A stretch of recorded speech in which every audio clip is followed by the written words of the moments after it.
In 6 Tagen erschuf ich die Welt. Am 7. Tage ruhte ich. Ich hätte besser nicht den Sabbat ehren, sondern schon damals die Menschen grundlegend verändern sollen.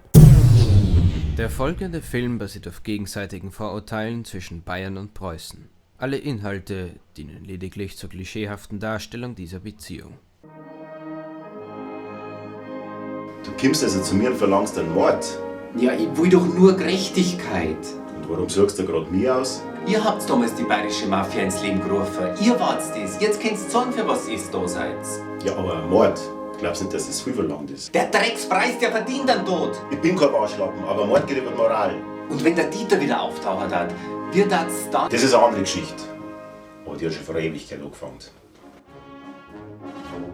Die Saupreisen, da ist immer was weggelassen müssen. Mein Alter hat gesagt, die sind so erzogen worden. Die haben er irgendwie zum Atmen ein Ohr gestohlen. Wenn's reicht. Attacke! Mann, das sind viel zu viel! Viel zu viel! Der Preuße kennt keinen anderen Weg zur Kunst als den der Einfachheit. Pracht wird ihm zu Schwulst, Luxus zu Unsittlichkeit.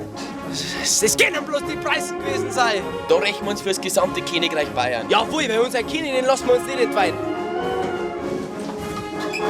Den Preisen wäre hier verzeihen, schon wegen der Tradition.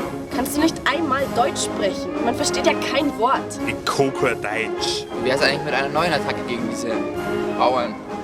Lassen wir sie den ersten Schritt machen. Granaten setzen Feuer! So eine verreckte Matz muss das Feuer gelegt haben. Du Hirsch, die ganze Aktion, die schreit doch nur so nach denen. Das war zu viel des Guten. Das kriegt ihr zurück morgen früh. Und sagt dies! Ich mag nicht, dass du mir so einen Saupreisen da umeinander treibst. Das sind gefährliche Leute. Opa, das war damals.